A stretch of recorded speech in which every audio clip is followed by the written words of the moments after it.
Hello student, welcome to my channel Satyug maths. Dear student, आज मैं एक नए सवाल के साथ आप लोगों के सामने उपस्थित हूं। तो चलिए क्वेश्चंस को सॉल्व किया जाए। और जो भी क्वेश्चंस हम बता रहे हैं वो बोर्ड मॉडल या परीक्षा में कभी मतलब जो फाइनल एग्जाम 10th वाले हुआ करते थे उनमें आए हुए क्वेश्चन हैं। ठीक है, तो इन सब क्वेश्चन के आने के चांस है। ये भी क्वेश्चन आपका 2019 में भी आया है, 20 में भी आया है। यानी इंपॉर्टेंट क्वेश्चन है, इसे ध्यान दीजिएगा। क्या है, यदि एक त्रिभुज एबीसी में डी समानांतर बीसी और एडी बराबर 4x - 3, ए बराबर 8x - 7, बीडी बराबर 3x - 1 और सी बराबर 5x - 3, तो x का मान क्या होगा। तो चलिए हम एक त्रिभुज बना लेते हैं। देखिए एक त्रिभुज हमने बना लिया जिसका नाम हमने दे दिया ABC। इसका नाम हमने दे दिया ABC। और इसमें क्या कहता है कि डी है जो कि आपका BC के समांतर है। AD का मान आपका दिया है 4x - 3, AE का मान दिया है आपका कितना 8x - 7, BD का मान आपका दिया है 3x - 1 और CE यानी इसी का मान 5x - 3, ये CE का मान 5x - 3 हो गया। तो चलिए फिगर के अनुसार हम सब कुछ यहाँ पर प्रक्रिया जो है कर लिए। क्वेश्चन के अनुसार इस फिगर को हमने बना दिया। अब चलिए क्या करते हैं, तो आप देखिए क्या है, कैसे x का मान निकलेगा। तो त्रिभुज ABC में आपका D समानांतर BC दिया हुआ है। तो आप लोगों ने पढ़ा होगा कि थेल्स प्रमेय किसी त्रिभुज के एक भुजा के समानांतर खींची गई रेखा इन शेष दो भुजाओं को समान अनुपात में बांटती है। तो वही यहां थेल्स प्रमेय लगेगा। तो इसलिए थेल्स प्रमेय से इस थेल्स प्रमेय को भी आप लोग देख लीजिएगा 6.1 और इसका विलोम 6.2 इंपॉर्टेंट है। तो चलिए थेल्स प्रमेय से क्या हुआ कि एडी बटा में डीबी जितना इधर का अनुपात है उतना ही इधर का अनुपात लेंगे। एडी बटा में डीबी तो इधर से हो जाएगा ए बटा में ईसी। तो क्या हो गया, एडी बटा में डीबी बराबर आपका हो गया ए बटा में ईसी। एडी का मान आपका 4x - 3 है। एडी का मान हमने 4x - 3 लिख दिया और डीबी का मान आपका क्या है 3x - 1 है और बराबर ए का मान आपका क्या है 8x - 7 और बटा में ये इसी है। इसी का मान आपका 5x - 3 है। चलिए हमने थेल्स प्रमेय का प्रयोग किया और जो फिगर के अनुसार जो मान था हमने यहां क्या किया, बैठा दिया। अब क्या करते हैं कि क्रॉस मल्टीप्लिकेशन करते हैं। क्रॉस मल्टीप्लिकेशन आप जान रहे हैं, इससे गुना और इधर से इसमें और इसमें गुना। तो कैसे करें, इससे इसमें गुना तो पहले 4x से दोनों में गुना कर दीजिए। तो 4x से 5x में करेंगे तो 4 × 5 = 20x² हो जाएगा। और फिर 4x से -3 में करेंगे तो -12x हो जाएगा। ठीक है, फिर अब -3 से दोनों में करेंगे तो -3 से 5x में करेंगे तो -15x हो जाएगा। और फिर -3 से -3 में करेंगे तो माइनस प्लस 3 का क्या हो गया आपका 9 हो गया। तो चलिए इसका काम हमने खत्म कर दिया। अब ऐसे चलिए गुना किया जाए। तो चलिए 8x को उठाइए, दोनों में गुना कीजिए। 8x से गुना करेंगे 3x में तो 83 × 24 यानी 24x² हो गया। अब 8x से -1 में करेंगे तो माइनस आपका 8x हो गया। अब -7 से दोनों में करेंगे तो -7 से 3 में गुना करेंगे तो -21x हो जाएगा। अब -7 से -1 में गुना करेंगे तो +7 हो जाएगा। तो चलिए हमने क्रॉस मल्टीप्लिकेशन कर दिया। अब हम क्या करते हैं कि सबको हम इधर लाते हैं। तो चलिए जो पहले 20x² है लिख दिया, -12x है वो भी लिख दिया। चाहिए लाइक टर्म है तो इसको जोड़ दिया जाए। इसको लाइक टर्म है तो जोड़ देते हैं। 5 × 2 = 7 और 1 × 1 = 2 यानी -27x। कोई दिक्कत नहीं, ये लिख दिया। ये दोनों माइनस में है, माइनस का चिन्ह देखा हमने जोड़ दिया और +9 है तो +9 हमने लिख दिया। अब देखिए 24x² प्लस में है, इधर लाते हैं तो माइनस में होता है।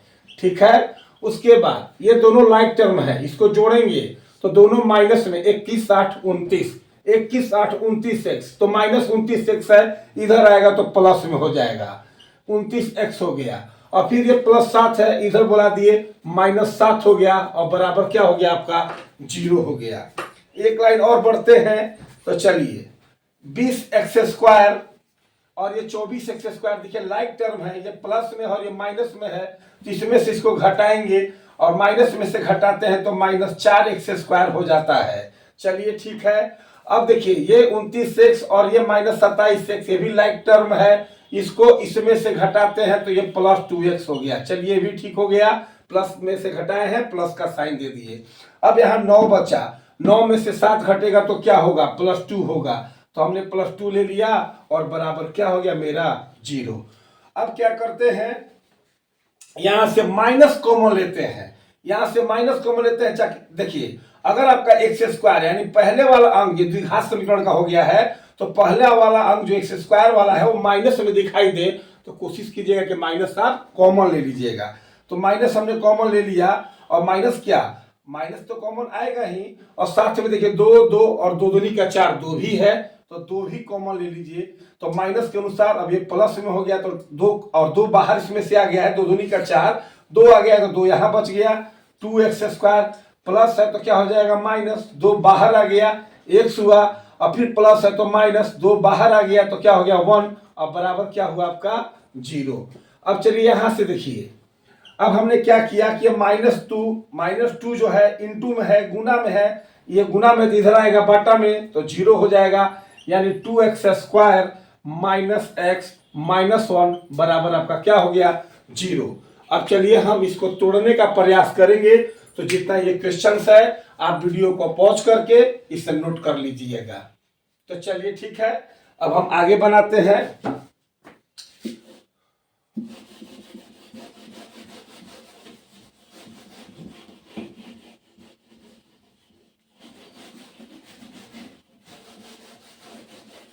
अब देखिए क्या करते हैं कि या ये 2 1 जा 2 और 2 में से 1 घटाएंगे तो 1 यहाँ आ जाएगा, तो क्या हो जाएगा 2x स्क्वायर, माइनस में लाना है तो माइनस वाला प्लस, माइनस वाला ज्यादा रखेंगे और प्लस वाला कम रखेंगे, तो 2 x में से 1 x घटा तो माइनस x हो गया। अब -1 बराबर क्या हो गया आपका 0। अब चलिए 2 यहां से कॉमन आएगा और x भी कॉमन आएगा, 2 से कॉमन लेते हैं, बीच वाला पद को मैंने क्या किया तोड़ दिया, और 2 से हम क्या लेंगे कॉमन लेंगे, तो 2 और x कॉमन आएगा तो यहाँ एक तो x बच जाएगा, और माइनस ही तो पूरा आ गया है बाहर तो यहाँ 1 बच गया, यहाँ प्लस है तो प्लस दे दिए, यहाँ से कुछ कॉमन नहीं निकलेगा तो यहाँ से आपका 1 कॉमन निकलेगा, और प्लस फ्रंट पर है तो अंदर का साइन नहीं बदलेगा, x -1 और बराबर आपका क्या हो गया 0। अब एक कॉमन ये भी आ गया आपका x -1 इंटू 2x + 1 बराबर 0।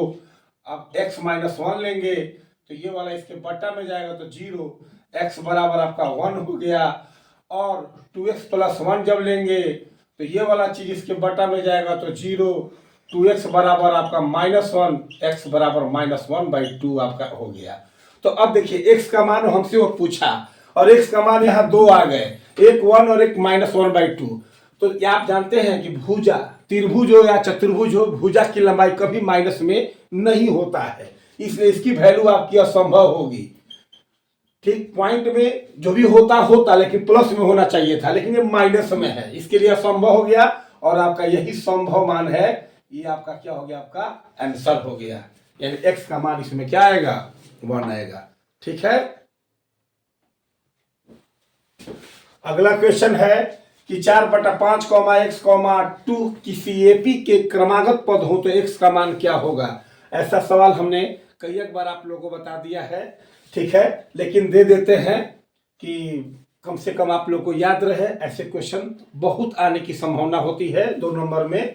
तो चलिए देखिए क्या करें, तो क्वेश्चन कहता है कि जो 4/5 और (1) जो 2 है आर इन एपी, यानी एपी में है, ठीक है, एपी में है कह रहा है, तो एपी में है तो आप जानते हैं कि एपी में जो पद होते हैं, ठीक है, तो या जो भी एपी हो उनके सार्वंतर क्या होते हैं, बराबर होते हैं, आप लोग मालूम होगा।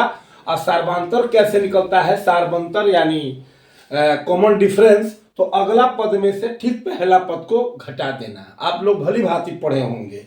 तो देखिए अगला पद में से ये पहला पद घटा दीजिए सार्वंतर, फिर यहाँ अगला पद में से फिर इस पहला पद को घटा दीजिए सार्वंतर। तो आप समझ रहे हैं कि किसी एपी में जो भी पद होते हैं उसके सार्वंतर क्या होते हैं, बराबर होते हैं। तो चलिए वही काम करते हैं हम। तो क्या करते हैं, x माइनस 4/5, यानी अगला पद में से ये पहला पद घटा दिए। अब देखिए इधर फिर इस अगला पद में से ये पहला पद घटा दिए 2 माइनस एक्स। बताइए बराबर हो गए ना, क्योंकि सार्वंतर है, दोनों ही सार्वंतर है। चलिए अब कैलकुलेशन कर ले। तो x है, ये माइनस इधर बोला दीजिए प्लस एक्स बराबर 2, और ये माइनस इधर भेज दीजिए 4/5। x आपका क्या हुआ 2x। यहां से आप 5 एलसीएम लीजिए, क्योंकि इसके नीचे 1 छिपा हुआ है। 5 और 1 एलसीएम 5 और 1 से 5 भाग दीजिए तो 5 बार में, 5 दूनी आपका क्या हो गया 10। आप प्लस फिर 5 से 5 में भाग दीजिएगा तो 1 बार में, और 4 से गुना कर दीजिएगा तो क्या हो जाएगा 4। या 2x बराबर 10 4 14, अब बट्टा में 5, 2 यहाँ बट्टा में आएगा, तो क्यों ना हम 2 से 2 7 14 कटा देते हैं। इसलिए x बराबर आपका क्या आ गया 7/5, और ये आपका हो गया आंसर। ठीक है, तो ऐसे ही आप ध्यान देते रहिए और पढ़ने का प्रयास कीजिए। Thank you so much.